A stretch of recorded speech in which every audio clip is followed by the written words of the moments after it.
মায়ায় ভুলিয়ে রেখে আদরিনী চণ্ডী মাকে পাড়ি দিলেন মহাদেব সরজু তীরে অবুঝ প্রহরে।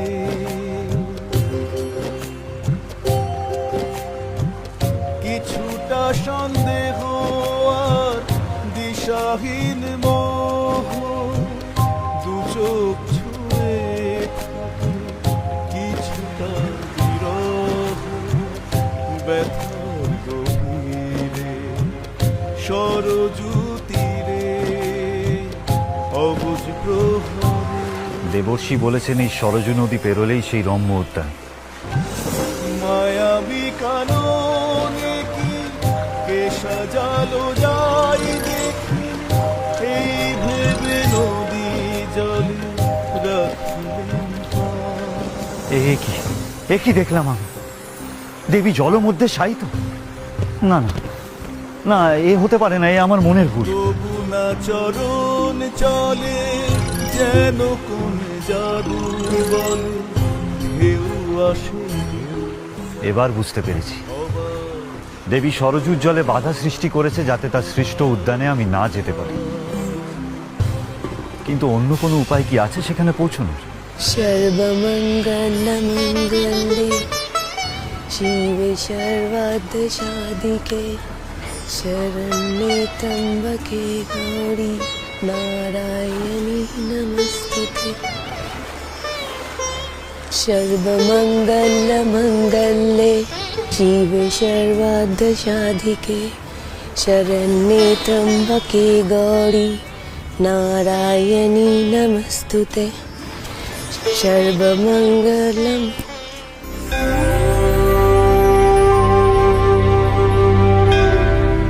এই নৌকা কার? প্রভু আপনি আপনি আমার প্রেম নাম গ্রহণ করুন প্রভু। কি ভাগ্যি আমার, আপনাকে আমি খেয়া পার করাবো। ওপারে যাবেন তো? হ্যাঁ যেতাম তো, কিন্তু তাইলে বসেন না নৌকায়, আসেন।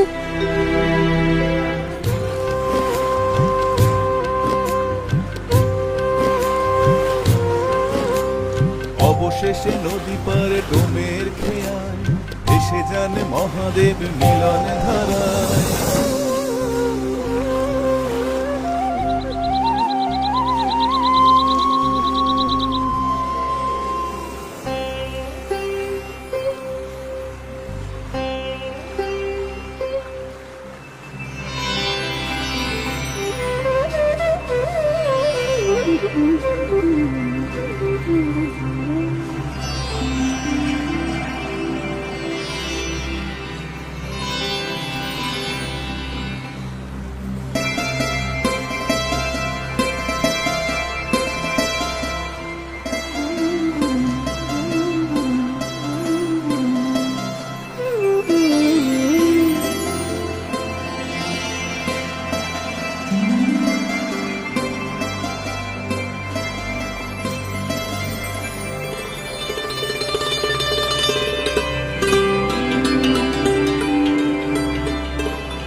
মায়াতে জর্জরিত শরীরে শিরা, এমন এক স্থানে একাকী কেন এলাম আমি?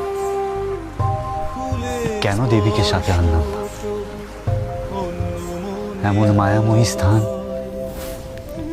সে তো যুগলে উপভোগ করতে হয়।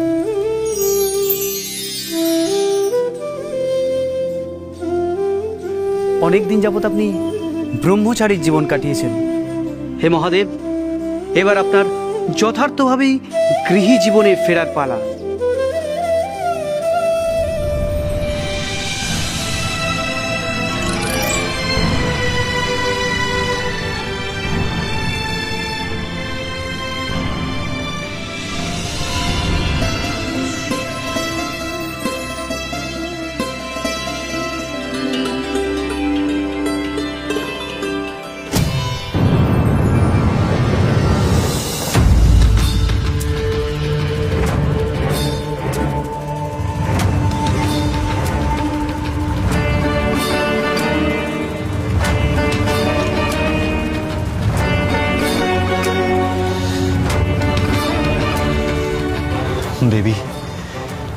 তোমার অভাব আমি খুব বোধ করছি। কেন একাকী এলাম আমি? নিজেকে সম্বরণ করতে পারছি না, পারছি না। তার উপর মদন বানে বিদ্ধবে মালু, মহাদেব মোহগ্রস্ত উড়ে গেল ঘুম।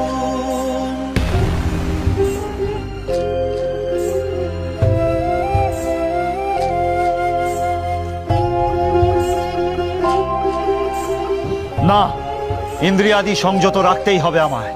দেবী গৌরী ভিন্ন আমার তেজ ধারণ করে এমন শক্তি কারুর নেই।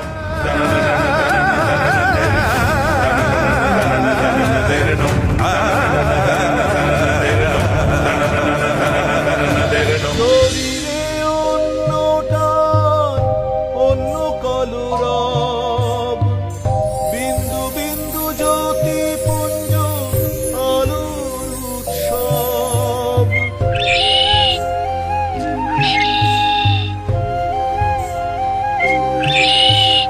সে আলো ধারণ করে ক্ষুদ্র এক পাখি,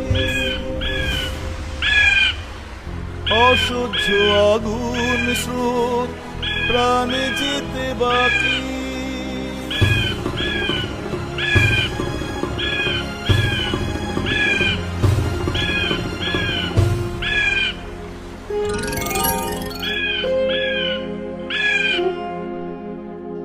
আলো ধীরে নেমে এলো পদ্ম পাতাবে, পদ্মনাল ছুঁয়ে শেষে গভীর প্রবাহে।